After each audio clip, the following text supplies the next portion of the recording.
नमस्कार दोस्तों, मैं हूं पंकज राय और आप देख रहे हैं दिव्य ज्ञान चैनल। आप सभी का हार्दिक स्वागत है। आज की वीडियो में हम संत काव्यधारा के अगले संत गुरु नानक देव जी के बारे में पढ़ेंगे। गुरु नानक देव जी के बारे में मैं आप सभी को उनका जीवन परिचय बताऊंगा कि वो कहाँ पैदा हुए, कब पैदा हुए, उनके माता का नाम क्या था, पिता का नाम क्या था, इत्यादि बातें। इसके साथ साथ मैं आपको बताऊंगा कि उन्होंने किस तरह की रचनाएं की, किस संप्रदाय के वो प्रवर्तक थे, और इसके साथ साथ मैं बताऊंगा उनके द्वारा लिखी गई कुछ पुस्तकों के नाम और कुछ प्रमुख पदों के बारे में। तो चलिए आज की वीडियो स्टार्ट करते हैं। गुरु नानक देव जी का जन्म जो हुआ था वो संवत 1525 में हुआ था। अगर इसको हम सन में बदलेंगे तो आएगा 1469 ईस्वी में हुआ था। 1469 में कार्तिक पूर्णिमा के दिन हुआ था इनका जन्म। स्थान क्या था? तिलवंडी, जिसको हम तलवंडी भी कहते हैं। आचार्य रामचंद्र शुक्ल ने अपने पुस्तक में तिलवंडी शब्द लिखा है, जो तलवंडी के नाम से भी जाना जाता है। यह तलवंडी या तिलवंडी एक ग्राम है, गांव है, जिला जो कि लाहौर है इसका, जो कि अभी पाकिस्तान में है। वर्तमान में इसको हम ननकाना साहिब कहते हैं। यहाँ पर एक गुरुद्वारा बनाया गया है जो कि पंजाब में है। जो पंजाब का हिस्सा भारत से कट करके पाकिस्तान में चला गया है, उस पंजाब की बात की जा रही है, जो कि अभी पाकिस्तान में मौजूदा समय में पाकिस्तान में है। तो इनका स्थान क्या हो गया? तिलवंडी या तलवंडी ग्राम, जिला लाहौर, जो कि अभी पाकिस्तान में है। वर्तमान में इसको हम ननकाना साहिब भी कहते हैं। इनके पिता का नाम कालू चंद खन्नी, जो कि रामचंद्र शुक्ल ने अपनी पुस्तक में लिखा है, जिसको दूसरी जगह हम अन्य पुस्तकों में देखते हैं जिनका नाम मिलता है मेहता कालू चंद्र खत्री, जो खत्री जाति के थे।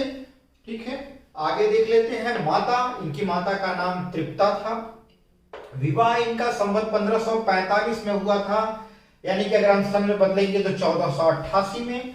गुरदासपुर के मूलचंद खत्री की कन्या सुलक्षणी के साथ इनका विवाह हुआ था। मृत्यु के संबंध में कुछ बातें जान लेते हैं जो कि बड़ी इंपॉर्टेंट है। मृत्यु 1596 यानी कि संवत 1596 में हुई थी। सन में बदलेंगे तो 1539 में हुई थी इनकी मृत्यु, करतारपुर में। ये नरोवाल जिला है जो कि अभी पाकिस्तान में स्थित है, वहां पर इनकी मृत्यु हुई थी। जगह का नाम करतारपुर है। भारतीय सीमा से यह जगह करतारपुर सिर्फ 3 किलोमीटर दूर है, जो बॉर्डर से, और लाहौर से यह करीब 120 किलोमीटर दूर है। करतारपुर वह स्थान है जहां पर नानक साहिब यानी गुरु नानक देव जी ने अपने जीवन का अंतिम 17 साल, यहां पर 17 से 18 वर्ष बोला जाता है कि यहां पर उन्होंने बिताए थे, और यही वह स्थान है करतारपुर जहां उन्होंने सिख धर्म की स्थापना की थी। करतारपुर के बारे में बड़ी चर्चा कुछ दिनों पहले, बड़ी सरगर्मी, राजनीतिक सरगर्मी देखने को मिली थी, जब कहा गया था कि करतारपुर कॉरिडोर खोला जाएगा। ठीक है, यानी कि पाकिस्तानी सरकार भी, खास करके हमारी जो अभी पाकिस्तान के प्रधानमंत्री हैं इमरान खान जी, और हमारे भारत के प्रधानमंत्री, वर्तमान प्रधानमंत्री मोदी जी, इन दोनों लोगों ने कोशिश की कि एक कॉरिडोर बनाया जाए जिससे कि भारतीय लोग वहां जाकर के करतारपुर में, वह स्थान जहां पर गुरुद्वारा बनाया गया है, जहां पर नानक जी की मृत्यु हुई थी, वहां एक गुरुद्वारा बनाया गया है। उस गुरुद्वारा को बड़ा पवित्र स्थान माना जाता है, जहां पर सिख संप्रदाय को में विश्वास रखने वाले या उसके अनुयायी लोग वहां जाकर के मत्था टेकते हैं। तो ये करतारपुर कॉरिडोर बड़ा सरगर्मी में था, बड़ा राजनीतिक उठापटक चली थी इसके लिए। संतानें इनकी कितनी थी गुरु नानक देव जी की? इनकी 2 संतानें थी। इनके 2 पुत्र थे, श्रीचंद और लक्ष्मीचंद। श्रीचंद जो उदासी संप्रदाय के प्रवर्तक थे। शिक्षा इन्होंने बाल्यावस्था में संस्कृत, फारसी, पंजाबी और हिंदी की शिक्षा प्राप्त की थी। पिता द्वारा व्यवसाय में लगाने की इनको बहुत कोशिश की गई। इनके पिता चाहते थे कि ये व्यवसाय करें, बिजनेस करें, क्योंकि इनके पिता जो है वो मुनीम का कार्य किया करते थे, दूसरे के यहाँ जाकर के नौकरी करते थे, एक पठान के यहाँ। नानक द्वारा सांसारिक विषयों से दूरी बनाई गई। नानक जी हमेशा सोचते थे कि मैं इन सांसारिक विषय वासनाओं से थोड़ा दूर रहूं। उपासना की पद्धति जो नानक देव जी की थी वो निर्गुण ब्रह्म था, यानी निर्गुण ब्रह्म के उपासक थे, जहां पर ईश्वर को अजन्मा माना जाता है, अविनाशी माना जाता है, सर्वव्यापी माना जाता है। ऐसे ईश्वर के उपासक ये भी थे नानक देव जी। इन्होंने हिंदू और मुसलमान दोनों को समान रूप से ग्रहण किया। इन्होंने एक ऐसे मत का समर्थन किया जहां हिंदू और मुसलमान दोनों को समान रूप से सम्मान दिया जाता हो। अब स्थिति क्या थी इनकी जब निर्गुण ब्रह्म की उपासना करने के पीछे, क्योंकि जिस समय इनका कार्यकाल था उस समय मुस्लिम शासन इतने जोरों पर था और उसका अत्याचार इतने जोरों पर था कि चारों तरफ हिंदुओं पर अत्याचार किए जाते थे, हिंदुओं को जबरदस्ती मुसलमान बनाया जाता था, शास्त्रों को पढ़ने पर रोक लगाई जाती थी, बहुत सारे लोग तो डर के मारे अपने आप ही मुस्लिम बन जाते थे। ऐसी स्थितियों में निर्गुण ब्रह्म के अलावा इनके पास कोई और रास्ता नजर नहीं आया जहां पर हिंदू और मुसलमान दोनों खुश रह सके। यात्रा ये बड़े भ्रमणशील साधु थे, बड़े भ्रमणशील स्वभाव वाले व्यक्ति थे, सभी दिशाओं की यात्रा किया करते थे, भेंट मुलाकात ये विभिन्न धर्मों और मतों के अनुयायियों से किया करते थे। तो उसका असर क्या गिरा कि जब ये विभिन्न मतों और धर्मों के अनुयायियों से मिलते थे तो ये जो है धार्मिक रूढ़िवाद जो था उस समय, जो धर्म में तमाम तरह की रूढ़ियां पैदा हो गई थी, एक ट्रेडिशनल सोच थी और दुनिया भर के कर्मकांड आ गए थे और जाति के संकीर्ण बंधन जो थे कि ये ऊंचे हैं, ये छोटे हैं, ये ऊंची जाति वाले हैं, ये बड़ी जाति वाले हैं, ये दुनिया भर की जो चीजें बुराइयां समाज में व्याप्त हो चली थी, तरह तरह के अनाचार यानी बुरे आचरण फैले हुए थे समाज में, उनको दूर करने की इन्होंने कोशिश की, इसकी आलोचना की। धर्म संबंधी इनकी विचारधारा, जब ये विभिन्न तरह के धर्मों और मतों के अनुयायियों से मिले तो इन्होंने इनकी विचारधारा बदली और ये अनुभूति और समन्वय पर आधारित विचारधारा के पक्षधर बने। ये अनुभूति, यहां ये कहते हैं कि भाई ईश्वर अनुभव की चीज है, उसको अनुभव से प्राप्त किया जा सकता है। तो अनुभूति और समन्वय यानी सारे लोगों को समाज में एक बराबर का दर्जा दिया जाए, इस भाव पर आधारित इनकी धर्म संबंधी विचारधारा थी। आगे देख लेते हैं। मैंने आपको आलोचनाओं के बारे में बता दिया कि धार्मिक रूढ़िवादी विचारधारा जो थी, धार्मिक रूढ़िवाद जो फैला हुआ था समाज में, उसको दूर करने की, उसकी आलोचना इन्होंने, उसका विरोध किया, आलोचना की। जाति संबंधी जो संकीर्ण विचारधाराएं समाज में फैली हुई थी उसका विरोध किया इन्होंने। और तरह तरह के अनाचार का मतलब होता है कि बुरे आचरण जो थे तरह तरह के, उस पर उन्होंने कुठाराघात किया। इनकी रचनाएं, जपू जी करके एक रचना है जिसमें नानक जी के सार तत्व हैं, उनका नानक दर्शन, जो नानक जी का असली दर्शन है, उसका सार तत्व इसमें पाया जाता है इस जपू जी में। असा दीवार करके है जिसको असार दीवार भी लिखा गया है किसी पुस्तक में, रामचंद्र शुक्ल की पुस्तक में अंत में जो जोड़ा गया है टिप्पणी, उसमें असार दीवार लिखा गया है। तो असार दीवार, रहीदास और सोहिला, ये भी इनकी रचनाएं थी। अब इनके जीवन से संबंधित कुछ और महत्वपूर्ण बातों के बारे में मैं बताऊंगा आपको, और इसके साथ साथ इनके द्वारा कहे गए कुछ पदों को भी आपके सामने। नानक जी से संबंधित कुछ और बातें बताने से पूर्व मैं आपको दो घटनाएं छोटी छोटी उनके बारे में बताना चाहूंगा जो बड़ी रुचिकर है। बचपन में जब 7 से 9 वर्ष की अवस्था में इनका उपनयन संस्कार कराया जा रहा था, यानी जनेऊ धारण इनको कराई जा रही थी, तो ब्राह्मण इनको मूंछ की बनी हुई जनेऊ धारण करा रहे थे। तब इन्होंने कहा कि भाई क्या यह जनेऊ कभी नष्ट नहीं होगी, क्या यह जनेऊ मेरे शरीर के साथ जल नहीं जाएगी, क्या यह जनेऊ कभी जलेगी नहीं, कभी नष्ट नहीं होगी, कभी टूटेगी नहीं। अगर यह टूट जा रही है तो फिर इस जनेऊ में क्या शक्ति है जो हमारी रक्षा करेगी, और इस जनेऊ की क्या विशेषता है। हमें तो वह जनेऊ धारण करना है जिसमें दया की रुई लगी हो, जिसमें संतोष की बत्ती बनाई गई हो और सत्य के जैसी उसमें वट लगी हो या गांठ लगी हो। हमें ऐसी जनेऊ धारण करना है जिसमें दया भी हो, संतोष भी हो और सत्य भी हो। वह उस धागे की बनी हुई जनेऊ मैं धारण करना चाहता हूं जो मेरे साथ मेरे जीवन पर्यंत चलती रहे, जो कभी नष्ट ना हो, कभी टूटे ना, कभी जले ना।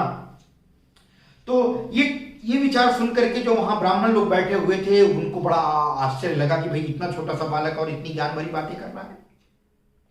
इसके बाद एक दूसरी घटना मैं आपको बताता हूं।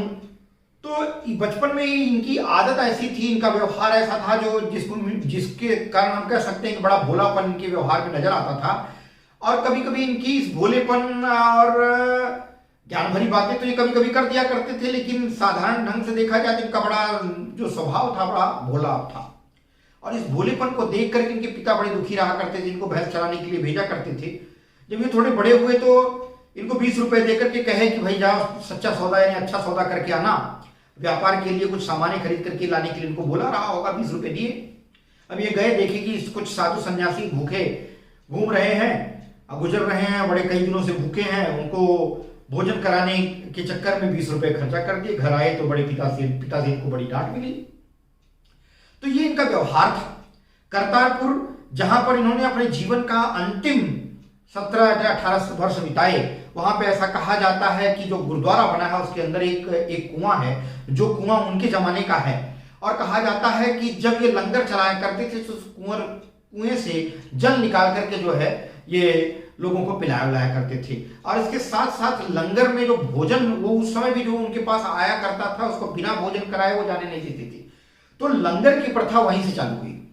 सिख धर्म की स्थापना भी उन्होंने वहीं करतारपुर से ही की थी। तो चलिए कुछ और बातें इनके बारे में जान लेते हैं। भक्ति भाव में गाए गए इनके जो भजन थे, इनकी ये प्राय जो है तो घुमक्कड़ स्वभाव के थे, घुमा करते थे, साधु सन्यासियों से मिला करते। तो ये कबीरदास वाला नेचर था। बस ये था कि कबीरदास बिल्कुल अंगूठा छाप थे, बिल्कुल पढ़े लिखे नहीं थे, ये थोड़े पढ़े लिखे थे। भक्ति भाव में गाए गए जो इनके भजनों का संग्रह है वो गुरु ग्रंथ साहिब, जो कि सिख धर्म का प्रमुख ग्रंथ है, इसमें इनके जो भजनों गाए गए भजनों का संग्रह मिलता है। कुछ भजन इनके पंजाबी भाषा में हैं और कुछ देश की सामान्य काव्य भाषा हिंदी में भी पाए जाते हैं। देश की काव्य भाषा या ब्रज भाषा, खड़ी बोली इनकी वाणियों की जो भाषा है। काव्य भाषा थोड़ी सी ब्रज भाषा में भी इन्होंने लिखी है, खड़ी बोली में भी इनकी रचनाएं देखने को मिलती हैं। कबीर की तरह टेढ़े मेढ़े रूपकों का प्रयोग इन्होंने नहीं किया है। कबीरदास क्या कहते थे, अपनी बात को बड़ा घुमा करके कहा करते थे, सीधा नहीं कहते थे, जो थोड़ा दिल को लगती भी थी। लेकिन ये बड़ी सीधी और सरल भाषा का प्रयोग करते थे, इनमें बड़ा टेढ़ापन को कहीं पर देखने को नजर नहीं आता। काव्य में शांत रस का ज्यादा प्रयोग किया गया है, कहीं कहीं करुण रस और अद्भुत रस भी देखने को मिलते हैं। अब इनके कुछ पद में हम देख लेते हैं, इसके द्वारा आप समझेंगे कि यहाँ पर टेढ़े मेढ़े रूपकों का प्रयोग किया गया है या नहीं किया गया है। क्या इनमें सच में सरल और सीधी भाषा देखने को मिलती है? क्या इसमें शांत रस, करुण रस और अद्भुत रस देखने को मिल रहा है या नहीं मिल रहा है? अब देखिए शांत रस में जो लिखी गई बातें हैं, हरि बिनु तेरो को न सहाय, शांत रस का प्रयोग, कहीं भी इसमें अद्भुत और करुण नजर नहीं आ रहा है। हरि बिनु तेरो को न सहाय, काकी मात पिता सुत बनिता को काहू को भाई।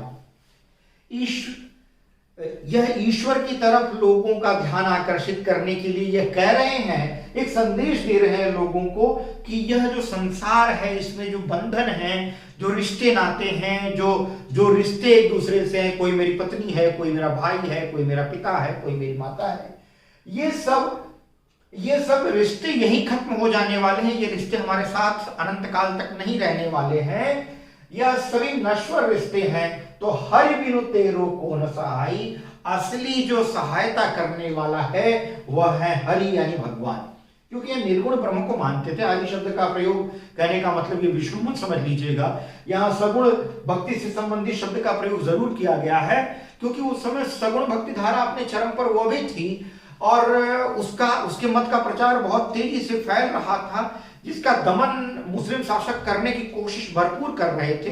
तो कहीं ना कहीं उसका प्रभाव इनकी वाणियों में देखने को कहीं कहीं कुछ शब्दों में मिलता है।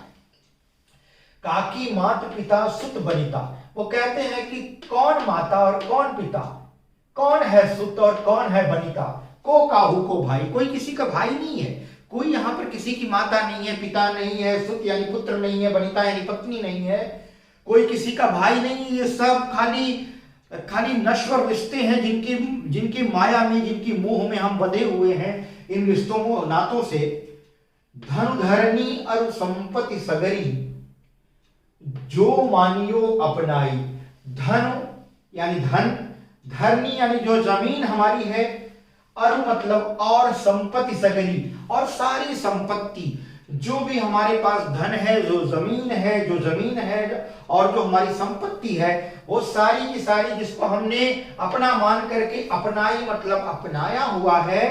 तन छूटे कुछ संग न चाले, जब हमारा तन छूट जाएगा, ये शरीर छूट जाएगा, तब कुछ भी हमारे साथ नहीं चलेगा, कहा ताहि लपटाई, क्यों हम इसको लपेटे हुए हैं, किन लालच की वजह से हम इनको लपेटे हुए हैं अपने साथ। दीन दयाल सदा दुख भंजन, तासिव रुचि न बढ़ाई। वो कहते हैं कि रुचि जो बढ़ाना है वो किससे, दीन दयाल, जो दीनों पर दया करने वाले हैं, ऐसे दीन दयाल जो कि सदा दुख भंजन, सदा मतलब हमेशा दुख का नाश करने वाले हैं, दुख का भंजन करने वाले हैं। तासिव रुचि न बढ़ाई, तासिव मतलब उससे, तासिव ता मतलब से, शिव मतलब ता मतलब उससे, उस और से, तासिव का मतलब दोनों मिलाकर के उससे हो गया। तासिव रुचि न बढ़ाई यानी उससे हमने कोई रुचि नहीं बढ़ाई, जो हम दीन दयाल है, सदा दुख को नष्ट कर देने वाला है, उस ईश्वर से जो नश्वर है उससे हमने कोई रुचि नहीं बढ़ाई, जो कि हमारा सहायक है, असली सहायक है। क्योंकि इस संसार में कोई भी हमारा पिता नहीं है, कोई माता नहीं है, कोई सुत और बनिता नहीं है, और कोई किसी का भाई नहीं है। यह सब कहने के लिए रिश्ते नाते हैं, क्योंकि तन छूटे कुछ संग न चाले, जब तन शरीर छूट जाएगा तो कुछ भी साथ नहीं जाएगा। कहा ताहि लपटाई, क्यों हम इन सब बंधनों में लिपटे हुए हैं, जकड़े हुए हैं। नानक कहत जगत सब मिथिया। अब यहाँ देश शब्दों का भी कहीं कहीं प्रयोग देखने को मिल रहा है, इसको आप शुद्ध बदल करके अपनी भाषा में जब आप भाव बताने की कोशिश करेंगे तब आप कर सकते हैं। नानक कहत, नानक जी कहते हैं कि जगत सब मिथिया, यह संसार मिथ्या है यानी झूठा है। जो सुपना रहनाई, जैसे सपना रात में हम सपना देखते हैं उसी तरह से, और दिन होता है तो सारे सपने कहीं नजर नहीं आते, वो सिर्फ एक पूरी कल्पना रहती है जो हम सोने में देखते हैं। वैसे ही यह संसार भी मिथ्या है, झूठा है, और इसके मोह माया में हम जकड़े हुए हैं, कहीं धन की लालच में, कहीं रिश्ते नातों की लालच में। आगे देख लेते हैं। जो नर दुख में दुख नहीं माने। अब यहाँ कहीं ना कहीं जो लाल रंग से मैंने इनके शब्द को लिखा है, यहाँ पर शांत रस देखने को मिल रहा है, जहां कहा जा रहा है एकेश्वरवाद की भावना नजर आती है, जहां एक परम शक्ति की तरफ इशारा कर रहा है कवि, और कह रहा है कि यह जगत जो है नश्वर है, नष्ट हो जाने वाला है। अद्वैतवाद की बात नजर आती है, जहां दो चीजें नजर नहीं आती, वहां आत्मा और परमात्मा दो अलग अलग चीजों की बात नहीं कही जा रही है, बल्कि एक परम सत्या की बात कही जा रही है। कहा जा रहा है कहीं न कहीं इनडायरेक्टली, एको अहम बहुश्यामी, मैं एक और बहुत हूं, जो कृष्ण ने गीता में अर्जुन को संदेश दिया कि एको अहम बहुश्यामी, मैं एक भी हूं, एक हूं और बहुत सारा भी हूं, अलग अलग रूपों में हूं। कहीं न कहीं गीता का वह संदेश भी नजर आता है कि भाई एक सत्य जो है वो ईश्वर है, मैं ईश्वर हूं, जो अर्जुन ने, जो श्री कृष्ण ने गीता में अर्जुन को संदेश दिया कि मैं ही ईश्वर हूं, मेरे में आसक्ति लगा। और जो ये तेरे सब रिश्तेदार दिखाई दे रहे हैं, ये कई बार कई लोगों द्वारा मारे गए हैं, कई बार ये मर करके पैदा हुए हैं, आज तू इनको नहीं मारेगा तो कल कोई और इनको मारेगा, इनकी मृत्यु निश्चित है। हर व्यक्ति जो यहाँ पर इस धरती पर पैदा हुआ है उसको मरना है, तू तो सिर्फ निमित्त बन रहा है। तो ये दुनिया भर की बातें जो श्री कृष्ण ने कहीं न कहीं अर्जुन को समझाई थी, उसकी झलक इस दर्शन में हम पाते हैं। अब कह रहे हैं कि जो नर दुख में दुख नहीं माने, सुख स्नेह अरु भय नहीं जाके, कंचन माटी जाने। जो नर दुख में दुख नहीं माने, वह इंसान जो दुख में दुखित नहीं होता है, सुख स्नेह और भय नहीं जाके। सुख स्नेह और भय जिसके हृदय में नहीं होता, यानी संभाव से रहता है, सुख हो या दुख हो, सुख हो या स्नेह हो या भय हो, यह सब की भावना जिसके हृदय में नहीं होती, और कंचन को भी जो माटी समझता है, यानी सोने को भी जो मिट्टी के समान समझता है, नहीं निंदा नहीं स्तुति जाके, न वह किसी की निंदा करता है, शिकायत करता है, और नहीं स्तुति जाके, न तो किसी की स्तुति करता है। लोभ मोह अभिमाना, लोभ और मोह अभिमान, लोभ अलग है, मोह अलग है, और अभिमान अलग है। लोभ मोह और अभिमान जिसके हृदय में नहीं होते, हर्ष यानी खुशी आनंद, शोक लिखा है, देश शब्द है, शोक होगा, तालव्य श होगा। हर्ष शोक ते रहे नियारो, जो हर्ष यानी खुशी और दुख से, शोक यानी दुख से, नियारो यानी दूर रहता है, ना ही मान अपमाना, न तो उसके लिए मान कोई मतलब रखता है और न ही अपमान, यानी मान और इज्जत पाता है या अपमान पाता है, दोनों ही स्थितियों में वो संभाव रहता है। आशा मनसा सकल त्याग के, जो आशा, यहां देश शब्द लिखा गया है, स को तालव्य श होना चाहिए। आशा मनसा, आशा और मनसा, जो उसके अंदर कामना है, जो आशा है, उम्मीद है, लालसा है, उत्कंठा है, जिज्ञासा है, कामना है, अभिलाषा है, मनोरथ है, चाह है, जो भी कह लीजिए आप, जो आशा मनसा सकल त्याग के, जो व्यक्ति अपनी आशा और मनसा को, सभी को, सकल मतलब सभी को, त्याग के मतलब त्याग करके, जगते रहे निराशा, जग से वो दूर रहता है, यानी जग से, संसार, संसारिक विषय वासनाओं से कहने का तात्पर्य है, दूर रहता है। काम क्रोध जहीं पर से नाही, काम और क्रोध जिसके नजदीक नहीं आते, न ते ही घट ब्रह्म निवासा, ते ही घट ब्रह्म निवासा, न हटा देंगे, ये ना नहीं होना चाहिए।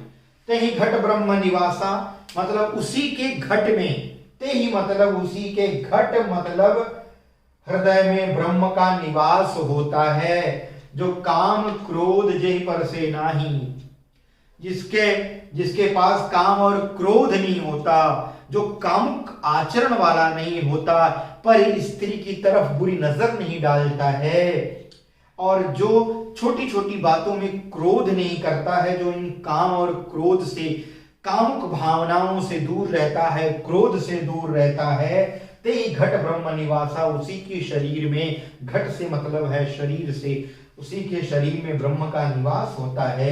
गुरु कृपा जही पर जही नर पे कीन्ही, कहते हैं कि गुरु ने, सच्चे गुरु ने, सदगुरु ने, अब कबीरदास ने लिखा है, सदगुरु की महिमा अनंत, अनंत किया उपकार, लोचन अनंत उघाड़ियां अनंत दिखावनहार। तो सदगुरु की महिमा अनंत है, वह अनंत कृपा करता है। तो यहां भी इन्होंने गुरु की महत्ता दर्शाई है कि गुरु कृपा जही नर पै कीन्ही, गुरु जिस पर कृपा इंसान पर कर देता है, यह जुगुत पिछानी, वही व्यक्ति इस जुगुत यानी इस युक्ति को पहचानता है कि यह संसार नश्वर है। जिस व्यक्ति पर सदगुरु की कृपा होती है, वही सांसारिक विषय वासनाओं से दूर हो पाता है। अर्थात जिस व्यक्ति के चक्षु मोह माया काम क्रोध रूपी पट्टी से ढके हुए हैं, बंद हैं, जिनकी आंखों पर, जिनके लोचनों पर, जिनके नेत्रों पर, जिनके हम कह सकते हैं चक्षुओं पर, आंखों पर माया मोह काम क्रोध लोभ भय सुख निंदा हर्ष स्तुति इत्यादि का भाव, इत्यादि के भावों की पट्टी पड़ी रहती है, वह व्यक्ति ब्रह्म को पहचान नहीं पाता, उस व्यक्ति के अंदर ब्रह्म का निवास नहीं हो पाता, और निवास तो उसी के अंदर हो पाता है जिसको सद्गुरु मिलता है, और जिसके ऊपर गुरु कृपा जही नर पै कीन्ही, जिस नर पर, जिस इंसान पर सद्गुरु की कृपा हो जाती है, वह इंसान ही इस युक्ति को पहचान लेता है कि हमें किन चीजों से दूर रहना चाहिए। नानक लीन भयो गोविंद सो जो पानी संग पानी, नानक जी कहते हैं कि मैं तो लीन भयो, लीन हो गया हूं गोविंद सो। अब देखिए यहाँ गोविंद का प्रयोग सदगुरु ये सगुण वाले करते हैं, अब निर्गुण वाले गोविंद का प्रयोग करते हैं। गोविंद का यहाँ सगुण ब्रह्म गोविंद की बात नहीं हो रही है, निर्गुण ब्रह्म की बात हो रही है। नानक लीन भयो गोविंद सो ज्यों पानी संग पानी, जैसे पानी में पानी मिल जाता है, वैसे ही नानक जी कह रहे हैं कि मैं भी गोविंद के साथ मिल गया हूं। यानी देखिए कहीं ना कहीं कहा क्या जा रहा है, लीन भयो गोविंद सो ज्यों पानी संग पानी, जैसे पानी पानी में मिला दिया जाता है तो दोनों मिले हुए पानियों के बीच में फिर से अंतर करना बड़ा मुश्किल हो जाता है, वैसे ही आत्मा जो ईश्वर का अंश है, तुलसीदास ने लिखा है कि ईश्वर अंश जीव अविनाशी। देखिए वहां भी उन्होंने निर्गुण ब्रह्म के बारे में कहीं ना कहीं इशारा जरूर किया है। जबकि सगुण ब्रह्म के उपासक थे, रामाश्रयी शाखा के उपासक थे, राम की उपासना उन्होंने की इस रामचरितमानस के जरिए।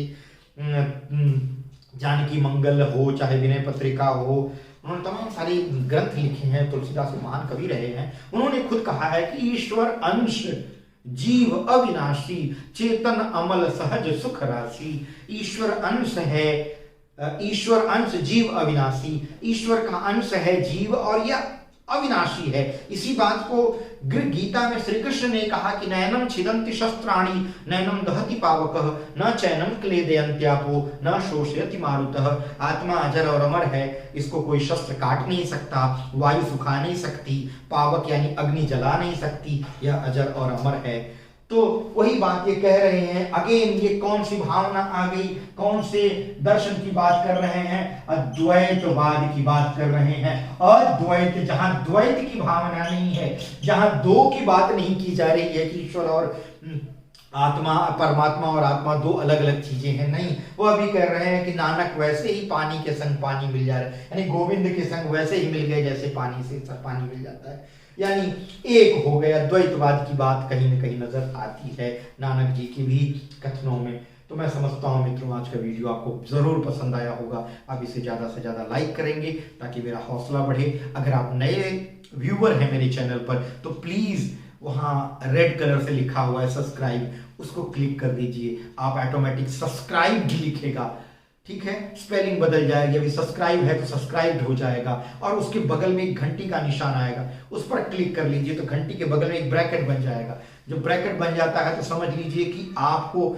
जो भी वीडियो मैं अपने चैनल पर अपलोड करूंगा उसका नोटिफिकेशन आपको पहले मिल जाएगा कि मैंने कोई वीडियो डाला है, और उससे आप उस पर क्लिक करके देख सकते हैं मेरी वीडियो टाइम टू टाइम।